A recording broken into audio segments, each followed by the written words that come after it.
qui est donc notre invité. Mohamed Mouendjé, bonsoir. Bonsoir Papineau, bonsoir Mayotte.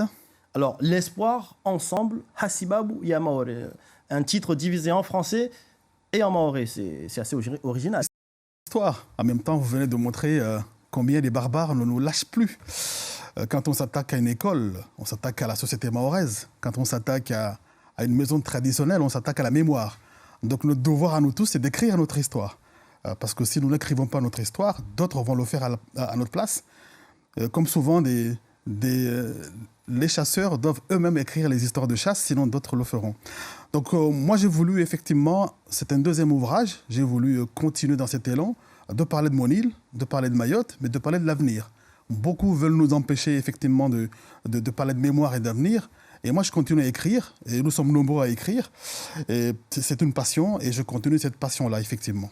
D'ailleurs, vous parlez ici de crise politique que traverse la société mahoraise, une crise politique, économique et sociale, et qui paralyse et qui freine le développement de Mayotte, alors que Mayotte aspire à beaucoup mieux.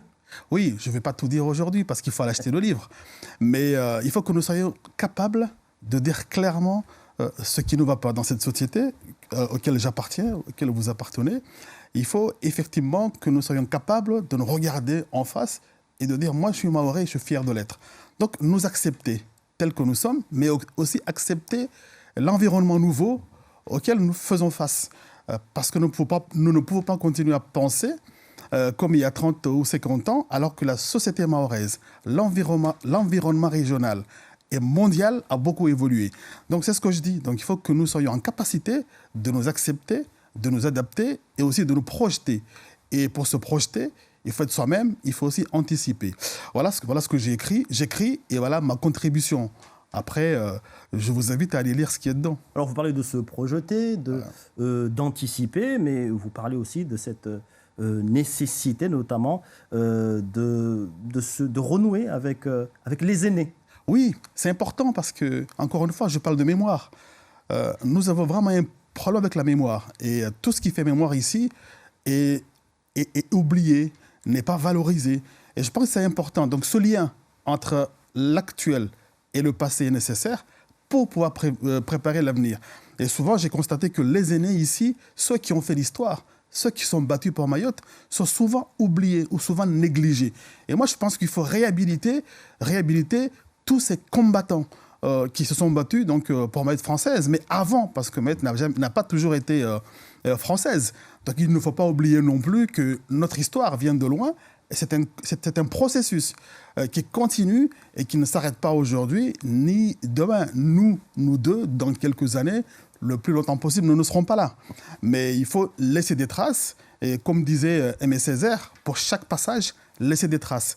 Et les aînés participent à cela, mais il faut aussi écrire ce qu'ils ont dans la tête et dans le cœur. Parce que nous sommes dans l'oralité. Et souvent, ce qui est oral disparaît. Il faut laisser des traces, donc il faut écrire et donc il faut lire. Alors, à votre place ici même, il y a quelques semaines, était invité votre éditeur, Fumo Silahi, à la tête donc, de l'édition Hirizi, qui est locale d'ici, de chez nous, de Mayotte. Pour vous, c'était une nécessité, une volonté de se faire éditer à Mayotte? Oui, c'est une volonté et c'est une nécessité parce que nous devons enfin faire confiance à des compatriotes mahorais. Ça fait partie des choses qui nous font mal. Parce qu'entre nous, on ne se fait pas confiance. Donc je pense que m'appuyer sur l'édition de Fumo Silahi a été pour moi d'abord une chance. Ensuite, une opportunité à saisir. Une chance parce que je vous avoue que j'ai découvert un jeune homme très intelligent. Moi, je le connaissais, Fumo Silahi, comme un turbulent des collectifs. Mais j'ai découvert un type, un compatriote intelligent et qui connaissait son histoire. Et je peux vous dire que la préface de mon livre est écrite par M. Fumo Silahi. Et il y a eu, en fait, au-delà du livre, il y a eu une rencontre entre deux personnes qui pensent leur pays et qui pensent l'avenir de leur pays. Et ça, cette rencontre-là, pour moi, c'est plus qu'une bénédiction, c'est plus que le livre, en fait. Mohamed Mwendié, merci d'avoir accepté. C'est moi qui vous remercie l'invitation. Notre invitation. Donc, l'espoir ensemble, Hassib Abiamaoré, que l'on peut se procurer. Bientôt dans les différentes librairies, on essaie de négocier avec Mamoudzou, avec Passamainti et Chirongi.